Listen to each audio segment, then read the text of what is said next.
कर्मों का फल।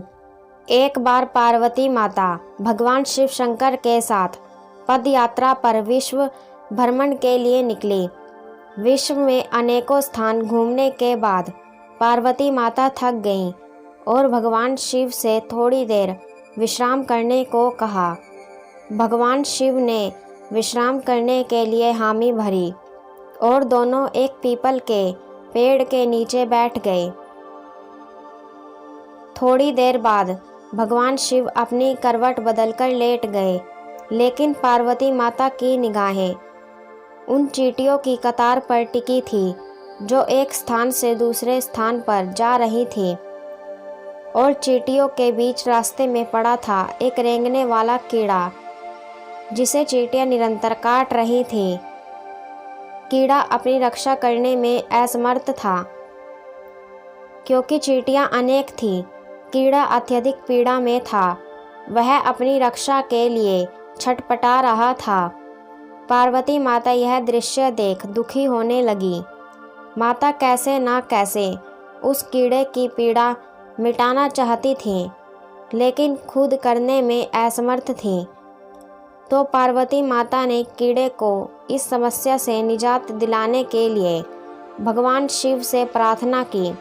भगवान शिव ने जब खड़े होकर उस कीड़े को देखा तो उन्होंने पार्वती माता को समझाया कि इस पर अपना ध्यान मत दो। यह कीड़ा पीड़ा में नहीं अपितु अपने कर्मों का फल भोग रहा है। लेकिन पार्वती माता अपने कोमल हृदय से इस कठोर और पीड़ादायक दृश्य को देखकर काफ़ी दुखी थी।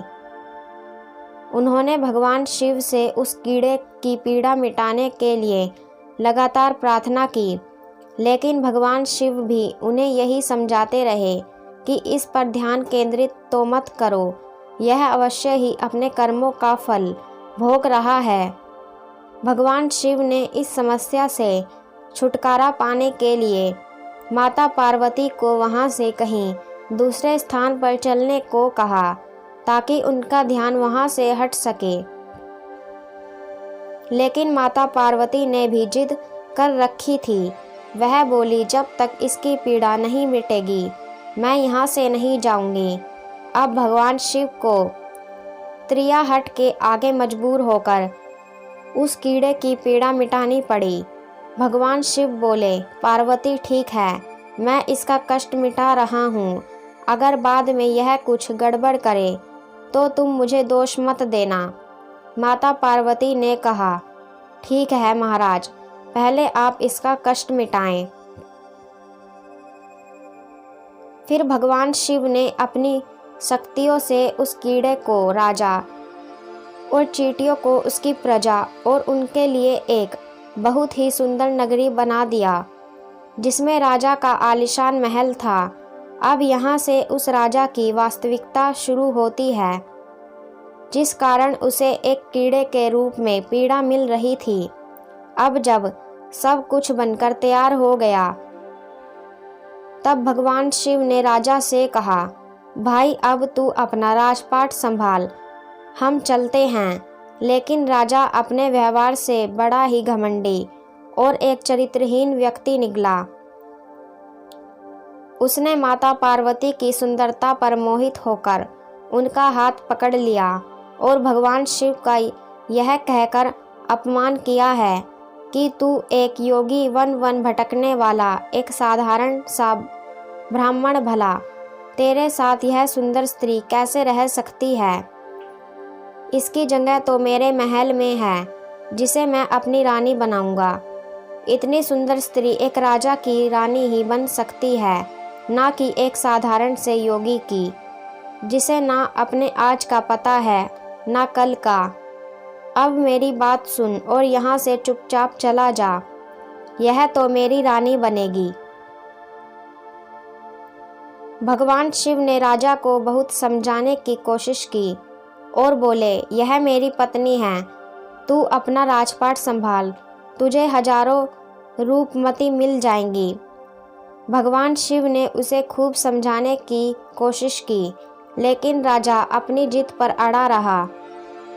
तो भगवान शिव ने कहा, ठीक है, राजा तुम इसे अपनी रानी बना लो, मैं चलता हूँ। यह बात सुनते ही माता पार्वती भगवान शिव के चरणों में गिर गईं और बोली, स्वामी आप मुझे इस दुविधा में छोड़कर कैसे जा सकते हैं। भगवान शिव बोले, पार्वती मैंने तुम्हें पहले ही कहा था कि मैं इसका कष्ट मिटा दूंगा, लेकिन बाद में अगर यह कुछ गड़बड़ करता है तो तुम मुझे दोष मत देना। माता पार्वती, हे नाथ मुझे क्षमा करें, जो मैं कर्म सिद्धांत को नहीं पहचान सकी। अब मैं समझ गई कि यह घमंडी और चरित्रहीन मानव अपने पिछले जन्म के कर्मों का फल भोग रहा था। इस क्रूर मानव ने अवश्य ही अपने जीवन में अनंत पाप किए होंगे, जिसका दंड इसे इस कीड़े के रूप में भुगतना पड़ रहा है। भगवान शिव प्रसन्न हुए कि चाहे पार्वती ने जिद करके ही इसका कष्ट मिटाना चाहा, परंतु अब वह कर्म सिद्धांत को समझ चुकी थी। फिर भगवान शिव ने अपनी शक्तियों से परिस्थितियां पहले जैसी कर दी। राजा को वही कीड़ा और प्रजा को वही चींटियां बनाकर उसके कर्म सिद्धांत को उसके हाल पर छोड़ दिया। अब माता पार्वती भी राजी राजी भगवान शिव के साथ अपना भ्रमण पुनः आरंभ करने के लिए चल पड़ी।